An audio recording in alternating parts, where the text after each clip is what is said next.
नमस्कार, सरकार की कहानी के डिजिटल प्लेटफ़ॉर्म पर एक बार फिर आपका स्वागत है। आज हम आपके लिए दर्शकों के लिए लेकर आए हैं डायबिटीज़ और शुगर। शुगर अधिकांश लोगों में देखी जाती है और कई सवाल मेरे मन में भी हैं और आप लोगों के मन में भी होंगे। इसी चीज़ का भ्रम दूर करने के लिए आज हमारे साथ मौजूद हैं डॉक्टर सौभाग्य मिश्रा, जो जनरल फिजिशियन हैं और एशियन विवेकानंद के मेडिकल एचओडी हैं। आज हम उनसे सीधी बातचीत करेंगे। सबसे पहले डॉक्टर साहब हमारे चैनल में आपका स्वागत है। Thank you.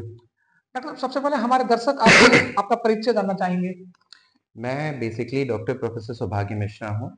मैंने अपनी एमडी मेडिसिन जयपुर से की है और मैं पिछले 2012 से मुरादाबाद में ही कार्यरत हूँ। उससे पहले मैं लखनऊ में था। तो बेसिकली मैं फिजिशियन की तरह ही काम कर रहा हूँ और अब मुझे ये काम करते हुए ऑलमोस्ट 12-15 साल इसी शहर में हो गए हैं और प्लस टोटल देखा जाए तो 18 साल से ऊपर मैं काम कर चुका हूँ।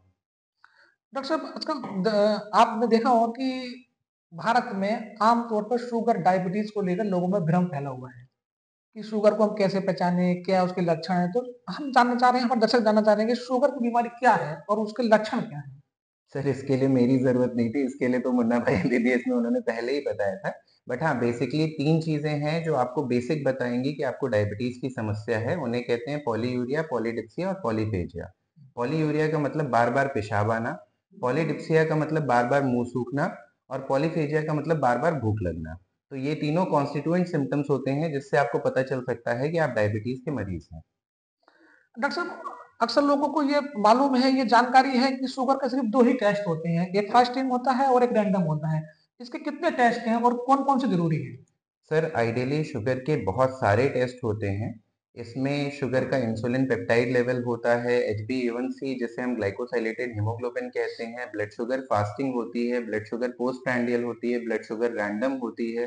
प्लस कई लोगों को हमें जब कॉन्टिन्यूअस आजकल एक छोटी सी मशीन आई है हुँ। जिसे सीजीएम कहते हैं, that is continuous monitoring of glucose. तो सीजीएम भी आजकल हो रही है, तो वो भी हम करवा सकते हैं सर।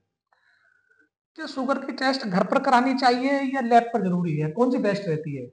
सर बेसिक फ़र्क जो होता है वो ये होता है कि जो हम घर पे ब्लड शुगर टेस्ट करते हैं वो कैपिलरी ब्लड से टेस्ट हो रहा है। हुँ। कैपिलरी ब्लड वो आखिरी सिरा है जिसको ग्लूकोज मिल रहा है। जी। जैसे घर में जो काम करने वाले लोग होते हैं उनको हम सबसे आखिरी में खाना देते हैं, जो बड़े हैं या जो काम पे जा रहे हैं उनको हम सबसे पहले खाना देते हैं। तो ऐसे ही हमारा दिल जो है वो सबसे पहले जो ग्लूकोज और ब्लड सप्लाई करता है वो बाकी आर्टरीज और वेन्स को करता है। जो बचा कुचा ब्लड होता है वो कैपिलरीज को देता है। इसीलिए आप अधिकांश देखेंगे कि जो हमारी कैपिलरी शुगर है वो ऑलमोस्ट हमारी वीनस शुगर से 20 या 30 ज्यादा या कम आती है। तो वो डिफरेंशिएशन इसी चीज की वजह से है क्योंकि उसको जो आखिरी सिरे में बची हुई शुगर है वो दी जाती है। तो जो वीनस ब्लड है हमारा या जो हम जी। लैब से टेस्ट कराते हैं वो थोड़ा ज्यादा एप्ट या अप्रोप्रिएट होता है सर। सर डायबिटीज़ और शुगर में कुछ अंतर है? सर बेसिकली डायबिटीज एक बीमारी है और शुगर बेसिकली एक टर्म है। जैसे मोस्टली आपको लोग मिलेंगे कि साहब इनको पीलिया हो गया। जॉन्डिस केवल एक सिम्टम है या पीलिया केवल एक सिम्टम है, उसकी जो डिजीज है उसको हेपेटाइटिस कहते हैं। जी। ऐसे ही डायबिटीज डिजीज है।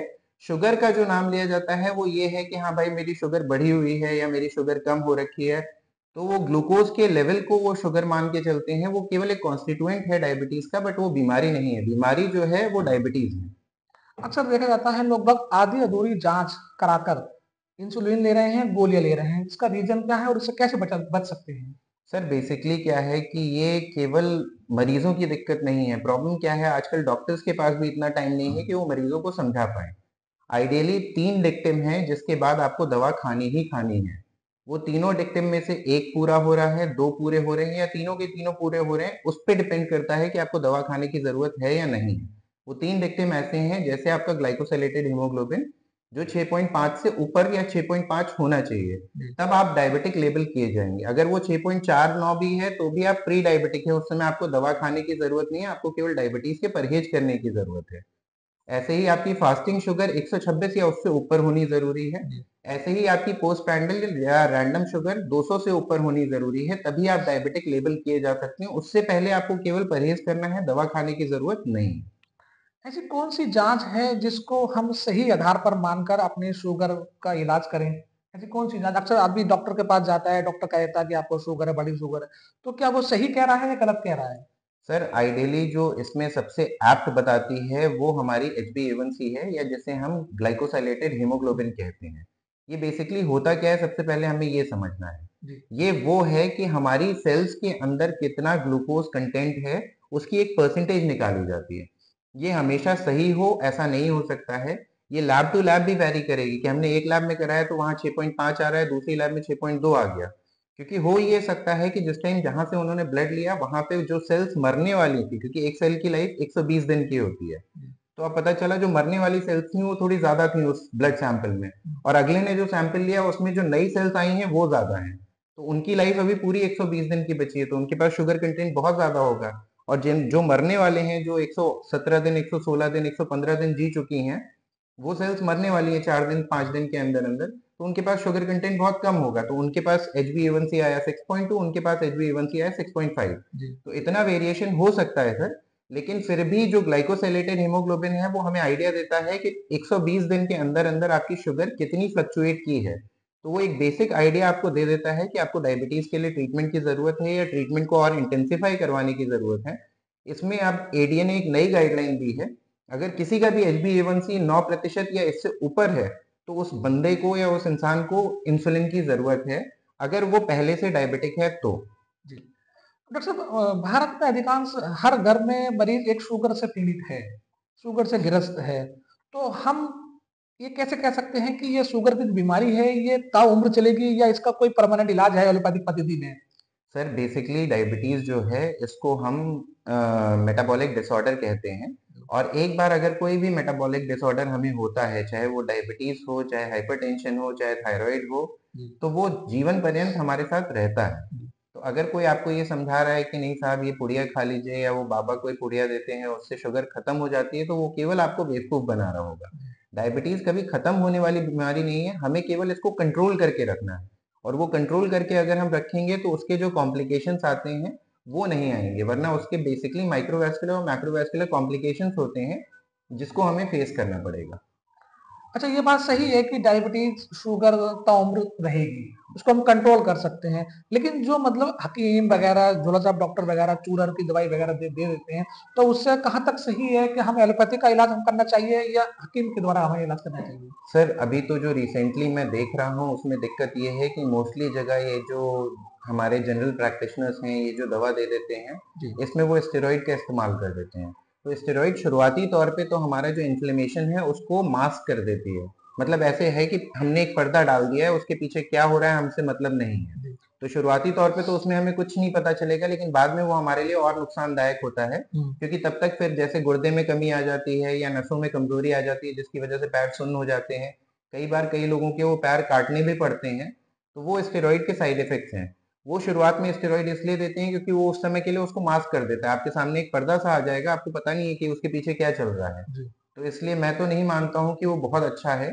जो गोली हम दे रहे हैं वो ऐसा नहीं कि आज पहली बार दी जा रही है, उसको 3 लेवल्स पे पहले चेक किया गया है, फिर यूएस एफडीए उसके लिए अप्रूवल दे रहा है। तो ऐसा नहीं है कि कोई गोली आज डेवलप हुई, और मोर ओवर जितनी दवाइयां शुगर की हैं वो 1960 से 1980 से ऐसे चली आ रही हैं, तो मेरे हिसाब से वो बिल्कुल सेफ है। जो शुगर के मरीज हैं उनमें अक्सर डर रहता है कि यार मुझको शुगर है, तो क्या उस डर से क्या मतलब शुगर में इजाफा होता है? सर डायबिटीज बहुत सारी वजहों से होती है, उसमें एक कॉमन वजह जो अब देखी जा रही है वो आजकल की लाइफस्टाइल है। जी। अब आजकल की लाइफस्टाइल में अगर आप पहले की लाइफस्टाइल से कंपेयर करें तो फर्क एक आया है जो मेजर है, वो है स्ट्रेस। तो चिंता से भी शुगर बढ़ती है। अगर कोई डायबिटिक है, उसके घर में कोई समस्या आ गई, तो आप देखेंगे कि उसकी शुगर और अनकंट्रोल्ड हो जाएगी। तो बिल्कुल चिंता करने से भी शुगर बढ़ जाती है, ये मतलब हमारे बिल्कुल फैक्ट है। दर्शकों को चिंता नहीं करनी चाहिए, हाँ जो बिल्कुल है ना, सर, इसमें जो बिल्कुल मस्त शुगर से रहना है। पीड़ित है उनको चिंता नहीं करनी नहीं चाहिए, करनी चाहिए मतलब सर, कंटिन्यू उनको दवाई करनी चाहिए। उनको दवाई खानी है, अच्छे से व्यायाम करना है, मीठी चीजों का उपयोग नहीं करना है, जमीन से नीचे निकलने वाली चीजें अवॉइड करनी है, जैसे चावल, आलू, गाजर, चुकंदर, ये सब अवॉइड करना है, जी। और अपनी सेहत पे ध्यान रखना है, पर परेशान नहीं होना है। ये कोई ऐसा हुआ नहीं है कि आपको खा जाएगा। हाँ, अगर आप इसको कंट्रोल नहीं रखेंगे तो ये बिल्कुल खाएगा, और आप चिंता ज्यादा करेंगे तो वैसे ही ये कंट्रोल नहीं रहेगी। सर, हमारे दर्शक ये भी जानना चाहेंगे कि शुगर कितने प्रकार की होती है? सर डायबिटीज बहुत तरह की होती है। जैसे जो बेसिक मेजर है वो ये है कि एक टाइप 1 डायबिटीज होती है, जिस जो मोस्टली बच्चों को होती है या थिन और लीन पर्सन्स को होती है। वो मोस्टली पहले जो कही जाती थी वो इंसुलिन डिपेंडेंट डायबिटीज मानी जाती थी, जी। बट अब उसको टाइप 1 डायबिटीज के नाम से जाना जाता है।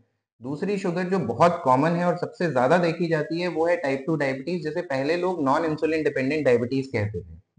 तीसरी डायबिटीज़ होती है जेस्टेशनल डायबिटीज़, जो बेसिकली महिलाओं में प्रेगनेंसी के टाइम पे केवल पाई जाती है कि प्रेगनेंसी के टाइम पे उनको शुगर की दिक्कत हुई और जैसे ही प्रेगनेंसी खत्म हुई उसके 3 हफ्ते के अंदर-अंदर वो सेटल हो गई। चौथी जो डायबिटीज़ है उसे मॉडी कहते हैं। मॉडी का मतलब होता है maturity onset diabetes in youngs. ये बेसिकली अब हम देख रहे हैं कि जो टीनेज से निकले हुए बच्चे हैं वो ज़्यादा फास्ट फूड खाने की वजह से उनके अंदर अब डायबिटीज़ पाई जा रही है। तो उसे हम मॉडी कहते हैं, जो यंग बच्चों को हो रही है। इसके अलावा और भी बहुत सारे सबटाइप्स हैं डायबिटीज़ के, जो इंटरफेरॉन्स के ऊपर डिपेंडेंट हैं। हमारे दर्शकों के लिए कुछ संदेश देना चाहते हैं आप? सर, मैं तो केवल यही कहना चाहता हूँ कि अगर हम ध्यान से देखें तो हमसे पहले वाली जो जनरेशन थी, ऐसा नहीं था कि उसमें डायबिटीज़ नहीं थी, पर जी, इतनी नहीं थी। जी, उसका एक सिंपल कारण था कि लोग बहुत सिंपल रहते थे। नॉर्मली खाते थे, नॉर्मली रहते थे, लेकिन हाँ, एक अच्छी चीज़ थी कि हम हर एक चीज़ के लिए चलते थे। आज अगर मुझे यहाँ से बगल की किसी जगह पे भी जाना है, तो हम स्कूटी उठाएँगे या गाड़ी उठाएँगे और फिर जाएँगे। बाहर जाना और काम करना और मेहनत करना तो हमने जैसे छोड़ ही दिया हो। जी। तो एक हेल्दी लाइफ़स्टाइल जीना है, चिंता नहीं करनी है और हमें अपनी लाइफ़ को अच्छा बना के रखना है। तो हमें ऑलरेडी ये सारी जो स्ट्रेस की वज़ह से आती हुई डायबिटीज़ के नंबर्स हैं, क्योंकि ऑलरेडी अगर आपको पता हो तो हम वर्ल्ड में नंबर 3 हो गए हैं डायबिटीज़ के मामले में। जी। तो ये बहुत ज़्यादा ना बढ़े, इसके लिए हमें अपनी लाइफ़स्टाइल सुधारनी पड़ेगी। कभी-कभी क्या होता है डॉक्टर साहब कि किसी मरीज को शुगर अधिक है और उसको भ्रम हो जाता है कि इसकी मतलब हार्ट नस नहीं चल रही, मतलब हार्ट की प्रॉब्लम आ गई। तो क्या शुगर से ऐसा होता है? सर, मैंने जैसा बताया डायबिटीज़ के बेसिकली 2 मेजर कॉम्प्लिकेशंस होते हैं। एक को माइक्रोवास्कुलर कहते हैं जो छोटी कोशिकाओं में होती हैं जी, और एक को मैक्रोवास्कुलर कहते हैं जो बड़ी कोशिकाओं में होती है। जी, तो जो माइक्रोवास्कुलर कॉम्प्लिकेशंस हैं वो बेसिकली 3 हैं और 3 ही मैक्रोवास्कुलर कॉम्प्लिकेशंस हैं।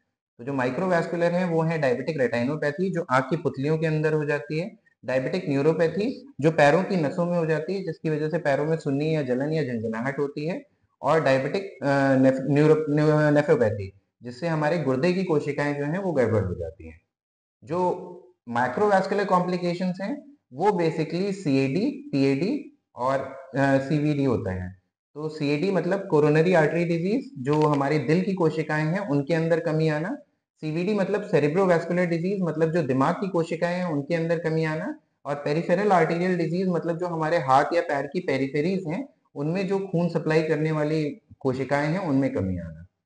डॉक्टर साहब सर्दी का मौसम चल रहा है, तो इस मौसम में क्या शुगर के मरीज ज़्यादा आ रहे हैं आपके पास या डेंगू से पीड़ित या चिकनगुनिया से पीड़ित मरीज आपके पास आ रहे हैं? सर, इस बार बहुत मिक्स्ड पैटर्न रहा है। जैसे हर साल होता है कि डेंगू बहुत ज़्यादा आता है इस सीज़न में, बट इस बार ऐसा नहीं हुआ है। इस बार उस डेंगू के साथ-साथ चिकनगुनिया के पेशेंट्स बहुत आए हैं, जी। प्लस कुछ एक मिक्स्ड वायरल पैटर्न में भी पेशेंट्स आए हैं। हुँ, बट इन सब में एक बहुत बेसिक चीज़ है, चाहे वो डेंगू हो, चाहे चिकनगुनिया हो, अगर कोई कहे कि हाँ, इसका ये स्पेसिफाइड इलाज है। जैसे किसी को अगर मलेरिया हो रहा है, तो जब तक आप एंटी मलेरियल नहीं देंगे, वो ठीक नहीं होगा। जी, वायरल इन्फेक्टिविटी की अपनी एक लाइफ होती है, कुछ की 5 दिन, कुछ की 7 दिन, कुछ की 14 दिन।